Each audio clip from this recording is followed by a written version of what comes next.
Hi hello friends, welcome to back my YouTube channel. ಎಲ್ಲರೂ ಹೇಗಿದ್ದೀರಾ? ಚೆನ್ನಾಗಿದ್ದೀರಾ ಅಂದ್ಕೊಂಡಿದ್ದೀನಿ. ನಾನು ಕೂಡ ಚೆನ್ನಾಗಿದ್ದೀನಿ. ಬನ್ನಿ ಇವತ್ತಿನ ವಿಡಿಯೋ ಸ್ಟಾರ್ಟ್ ಮಾಡೋಣ. ಇವತ್ತಿನ ವಿಡಿಯೋದಲ್ಲಿ ನಾವು ಹೊರಗಡೆ ಹೋಗಿದ್ವಿ. ಎಲ್ಲಿ ಹೋಗಿದ್ವಿ ಅಂತ ಹೇಳಿಬಿಟ್ಟು ನಿಮಗೆ ನಾನು ಹೇಳ್ತಾ ಹೋಗ್ತೀನಿ ಮುಂದೆ. ಈಗ ಜಸ್ಟ್ ನಾವು ಹೋಗ್ತಾ ಇದ್ದೀವಿ. ನೀವು ಕೂಡ ಬನ್ನಿ ನಮ್ಮ ಜೊತೆಗೆ. ನಾವು ಎಲ್ಲಿ ಹೋಗ್ತೀವಿ ಅಂತ ಹೇಳ್ತೀವಿ. ತುಂಬ ಬ್ಯೂಟಿಫುಲ್ ಆಗಿರುವಂಥ ಪ್ಲೇಸ್ ಅದು. ನಾನು ಯಾವತ್ತೂ ನೋಡಿರಲಿಲ್ಲ, ನೋಡಬೇಕಂತ ಅಂದ್ಕೊಂಡೆ ಇವತ್ತು ನಾವು ಹೋಗ್ತಾ ಇರೋದು. ತುಂಬ ಚೆನ್ನಾಗಿದೆ ಇದೆ ಅಂತೆ. ನಾನು ನೋಡಿಲ್ಲ, ಬಟ್ ನೋಡಿದಾದ್ಮೇಲೆ ನಿಮಗೆ ಹೇಗಿದೆ ಅಂತ ಹೇಳಿ ನಾನು ಕೂಡ ನಿಮ್ಮೊಂದಿಗೆ ನೋಡ್ತಾ ಹೋಗ್ತಾ ಇರ್ತೀನಿ. ನೀವು ಕೂಡ ನೋಡಿ, ಓಕೆನಾ? ಮತ್ತು ನನ್ನ ಚಾನಲ್ಗೆ ಯಾರೆಲ್ಲ ಸಬ್ಸ್ಕ್ರೈಬ್ ಆಗಿಲ್ಲ ಇದುವರೆಗೂ ಪ್ಲೀಸ್ ಸಬ್ಸ್ಕ್ರೈಬ್ ಮಾಡಿ ಮತ್ತು ಬೆಲ್ಲೈಕನ್ನು ಕ್ಲಿಕ್ ಮಾಡಿಕೊಂಡು ನಾನು ಹಾಕುವಂಥ ಎಲ್ಲ ಹೊಸ ಹೊಸ ವೀಡಿಯೋಸ್ಗಳನ್ನು ನೋಡ್ತಾ ಹೋಗಿ ನನಗೆ ಪ್ರೋತ್ಸಾಹ ಕೊಡ್ತಾ ಹೋಗಿ ಅಂತ ಹೇಳಿ ನಿಮ್ಮಲ್ಲಿ ನಾನು ವಿನಂತಿ ಮಾಡ್ಕೊತೀನಿ. ಓಕೆನಾ? ಬನ್ನಿ. ನಾನು ದೀಕ್ಷಿತ್, ನಮ್ಮ ಅತ್ತೆ, ನಮ್ಮಮ್ಮ, ನಮ್ಮಪ್ಪ ಝೂಗೆ ಹೋಗ್ತಾಯಿದ್ರು. ಎಲ್ಲರೂ ಬನ್ನಿ ಹೋಗೋಣ. ಈಗ ನೋಡಿ, ನಾನು ವಿಡಿಯೋ ಮಾಡ್ತಾಯಿದ್ದೀನಿ. ದೀಕ್ಷಿತ್ ಹೆಂಗೆ ನೋಡ್ತಾ ಇದ್ದಾನೆ, ಮಿರರಿಂದನೇ ನೋಡಿ ಗುರಾಯಿಸ್ತಾ ಇದ್ದಾನೆ. ಮತ್ತು ಹೇರ್ ಸ್ಟೈಲ್ ಎಲ್ಲ ಕ್ಲೀನ್ ಮಾಡ್ಕೊತಿದ್ದಾನೆ. ಈಗ ಇಳಿಬೇಕಲ್ವ, ಅದಕ್ಕೆ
ತುಂಬ ಕ್ರೌಡ್ ಇತ್ತು ಫ್ರೆಂಡ್ಸ್. ಇವತ್ತಂತೂ ಏನಪ್ಪ ಅಂದರೆ ಇವತ್ತು ಗೌರ್ಮೆಂಟ್ ಹಾಲಿಡೇ ಅಲ್ವಾ, ಕಾರ್ಮಿಕರ ದಿನಾಚರಣೆ ಪ್ರಯುಕ್ತ ತುಂಬ ಕ್ರೌಡ್ ಇತ್ತು. ನಮ್ಗೆ ಗೊತ್ತಿರಲಿಲ್ಲ ಅಷ್ಟೊಂದು ಕ್ರೌಡ್ ಇರುತ್ತಂತ. ಆದರೂ ಕೂಡ ಹೋಗೋಣ ಅಂತ ಹೇಳಿ ಹೋಗ್ತಾ ಇದ್ದೀವಿ. ಅಲ್ಲಿ ಕ್ಯೂಟ್ ಆಗಿರುವ ಡಾಲ್ಗಳನ್ನು ನೇತಾಕಿದ್ರು, ಅದನ್ನು ಕೂಡ ನಾನು ಶೇರ್ ಮಾಡಬೇಕು ಅನ್ನಿಸ್ತು.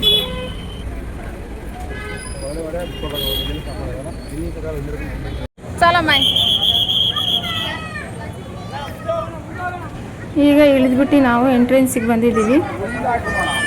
ಒಳಗಡೆ ಹೇಗಿದೆಯೋ ಗೊತ್ತಿಲ್ಲ ನಮಗೆ. ಇದೇ ಫಸ್ಟು. ತುಂಬ ದಿನದಿಂದ ಆಸೆ ಇತ್ತಲ್ವ ಹೋಗಬೇಕು ಅಂತ, ಅದಕ್ಕೆ ಬಂದಿದ್ದೀವಿ. ನೋಡಿ ಇಲ್ಲಿ ಏನಿದೆ ನೋಡಿ, ಬೋರ್ಡ್ ತೋರಿಸಿದ್ನಲ್ವ, ಬನ್ನೇರುಘಟ್ಟ ಉದ್ಯಾನವನ ಅಂತ ಇದೆ.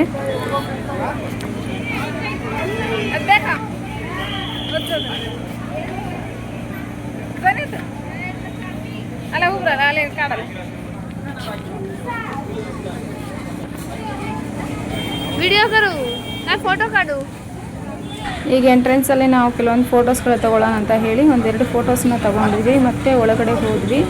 ಒಳಗಡೆ ಹೋದ ತಕ್ಷಣ ಮತ್ತೆ ಒಳಗೆ ಹೋದರೆ ಏನೂ ಸಿಗುತ್ತೋ ಇಲ್ವಾ ಅಂದ್ಕೊಂಡು ಸ್ವಲ್ಪ ಸ್ನ್ಯಾಕ್ಸ್ ತಿಂದು ಹೋಗೋಣ ಅಂತ ಹೇಳಿ ಜ್ಯೂಸು ಮತ್ತು ಸ್ನ್ಯಾಕ್ಸ್ನ ತಿಂದು ಹೋಗ್ತಾ ಇದ್ದೀವಿ.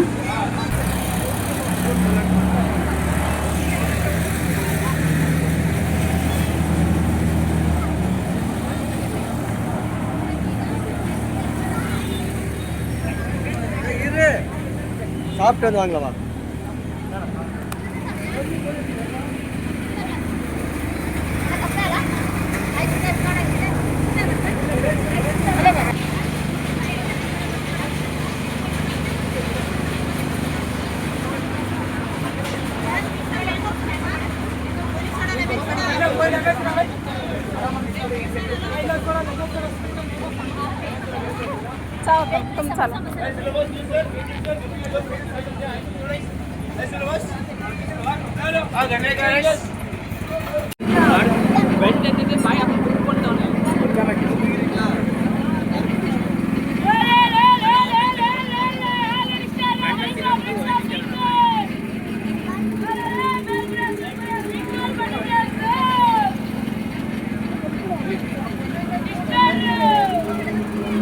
काय करे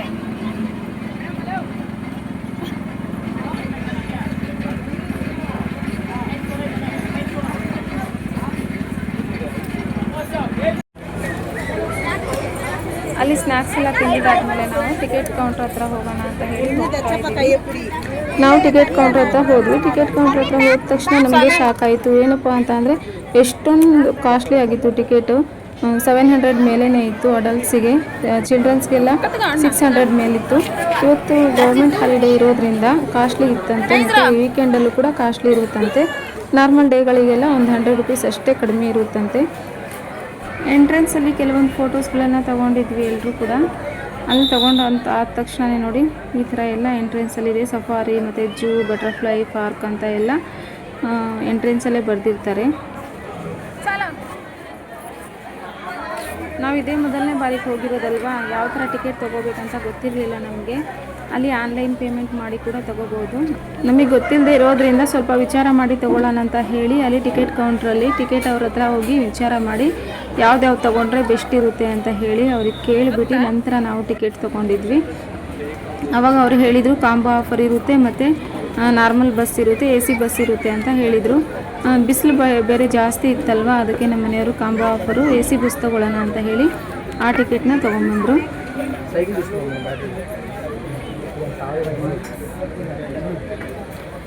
ಟಿಕೆಟ್ ತೆಗಿಸ್ಬೇಕಾದ್ರೆ ಒಬ್ಬರಿಗೆ 700 ಅಂತ ಹೇಳಿದರು. ಅಡಲ್ಟ್ಸಿಗೆ 700, ಚಿಲ್ಡ್ರನ್ಸ್ಗೆ 650 ಅಂತ ಹೇಳಿದರು. ಅದಕ್ಕೆ ಇನ್ನೇನು ಕಾಂಬೋ ಆಫರ್ ತೊಗೊಳ್ಳೋಣ ಅಂತ ಹೇಳಿ ನಾವು ಕಾಂಬೋ ಆಫರ್ ಕೊಡಿ ಅಂದಿದ ತಕ್ಷಣವೇ 3000 ಚಿಲ್ಲರೆ ಆಯಿತು, 5 ಜನಕ್ಕೂ ಸೇರಿ. ಅಂದರೆ ಟಿಕೆಟ್ ಕೊಟ್ಟು ಟಿಕೆಟ್ ತೊಗೊಂಡು ನಾವು ಎಲ್ಲಿ ನಿಂತ್ಕೋಬೇಕು ಅಂತ ವಿಚಾರಿಸ್ತಾ ಇದ್ವಿ. ಅಲ್ಲಿ ಫ್ರಂಟಲ್ಲಿ ಹೋದ್ವಿ. ಫುಲ್ ಲೈನ್ ಇರೋದು ನಾರ್ಮಲ್ ಬಸ್ಸಿಗೆ ಹೋಗೋಕ್ಕೆ, ಅಷ್ಟೊಂದು ಕ್ರೌಡ್ ಇತ್ತು. ಅದಕ್ಕೆ ನಾವು AC ಬಸ್ ತೊಗೊಂಡಿದ್ವಿ. ಫ್ರಂಟಲ್ಲಿ ಹೋಗ್ಬಿಟ್ಟು ಅಲ್ಲಿ ಕೂಡ ತುಂಬ ವೆಯ್ಟ್ ಮಾಡಿದ್ವಿ. ಒಂದು 20 ಮಿನಿಟ್ಸ್ ಅಷ್ಟು ವೆಯ್ಟ್ ಮಾಡಿದ್ವಿ. ನಾವು ಕುತ್ಕೊಂಡು ವೆಯ್ಟ್ ಮಾಡಿದ ನಂತರ ಒಳಗಡೆ ಕರೆದು ಬಸ್ಸಲ್ಲಿ ಹತ್ತಿಸಿದ್ರು ನಮಗೆ ಹೋಗೋಕ್ಕೆ. ಮತ್ತು ನೆಕ್ಸ್ಟು ಹೋಗಿದ್ಮೇಲೆ ಏನೇನಾಯಿತು ಅನ್ನೋದನ್ನು ನೆಕ್ಸ್ಟ್ ವೀಡಿಯೋದಲ್ಲಿ ನಾನು ಶೇರ್ ಮಾಡ್ತೀನಿ. ಈಗ ಜಸ್ಟ್ ನಾವು ಬಸ್ಸಲ್ಲಿ ಹತ್ತಿದಾದ್ಮೇಲೆ ಏನೇನು ಮಾಡಿದ್ವಿ, ಫೋಟೋಸ್ ಎಲ್ಲ ಎಲ್ಲಿ ತೊಗೊಂಡ್ವಿ, ಮತ್ತು ಅಲ್ಲಿ ವೆಯ್ಟ್ ಮಾಡಬೇಕಾದ್ರೆ ಏನು ಮಾಡಿದ್ವಿ ಅನ್ನೋದನ್ನು ಈ ವಿಡಿಯೋದಲ್ಲಿ ನಿಮಗೆ ನಾನು ಶೇರ್ ಮಾಡ್ತಾಯಿದ್ದೀನಿ. ಮನೆಯಿಂದ ಬಂದು ಬನ್ನೇರುಘಟ್ಟ ತಲುಪಿದ್ದೀವಿ. ಬನ್ನೇರುಘಟ್ಟ ತಲುಪಾದ್ಮೇಲೆ ಸ್ವಲ್ಪ ಹೊತ್ತು ಈಗ ನೋಡಿ ನಾವು ಏನು ಮಾಡ್ತಾಯಿದ್ದೀನಲ್ವ, ಹೀಗೆ ಕೆಲವೊಂದು ರೀಲ್ಸ್ಗಳನ್ನು ಮಾಡಿಕೊಂಡೆ ಮತ್ತು ವೆಯ್ಟ್ ಮಾಡೋದೇ ಆಯಿತು, ಅವ್ರಿಗೆ ನೋಡೋದೇ ಆಯಿತು. ಅಲ್ಲಿ ಎಷ್ಟೊಂದು ಕ್ರೌಡ್ ಇದೆ ನಾರ್ಮಲ್ ಬಸ್ಸಿಗೆ ಹೋಗೋಕ್ಕೆ. ನಿನ್ನೆ ಕಾರ್ಮಿಕ ದಿನಾಚರಣೆ ಪ್ರಯುಕ್ತ ತುಂಬ ಜನ ಸೇರಿದರು ಇಲ್ಲಿ. ಇನ್ನು ಯಾವಾಗಲೂ ಹಾಗೆ ಇರ್ತಾರೆ ಅಂತ ನನಗೆ ಗೊತ್ತಿಲ್ಲ. ನಾವು ಇದೇ ಫಸ್ಟ್ ಅಲ್ವಾ ಹೋಗಿದ್ದು, ಅದರಿಂದ ನನಗೆ ತುಂಬ ಜನ ಅನ್ನಿಸ್ತು. ಗೌರ್ಮೆಂಟ್ ಹಾಲಿಡೇ ಮತ್ತು ವೀಕೆಂಡಲ್ಲೆಲ್ಲ ತುಂಬ ಟಿಕೆಟ್ ರೇಟ್ ಇರುತ್ತಂತೆ. ಇನ್ನು ನಾರ್ಮಲ್ ಡೇಗಳಿಗೆಲ್ಲ ಸ್ವಲ್ಪ ಕಡಿಮೆ ಇರುತ್ತಂತೆ.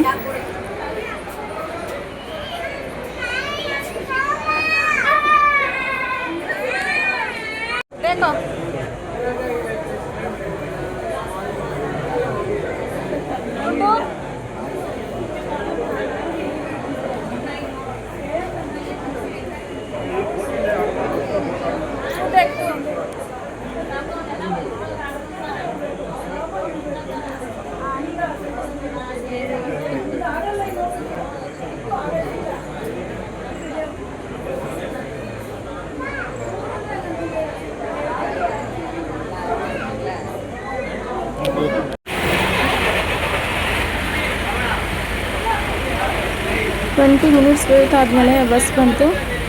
ಅವರೇ ಕರೀತಾರೆ, ಅಷ್ಟು ನಾವು ಒಂದು ಬಸ್ಸಿಗೆ ಅಷ್ಟು ಜನ ಅಂತ ಹೇಳಿ ಅವರೇ ಕರೆದು ಇಟ್ಟಿಸ್ಕೊಂಡು ಒಳಗಡೆ ಹೋಗ್ತಾರೆ. ನಾವು ಫಸ್ಟ್ ಹೋಗಿದ್ದೆ ಸಫಾರಿಗೆ ಹೋಗಿದ್ವಿ.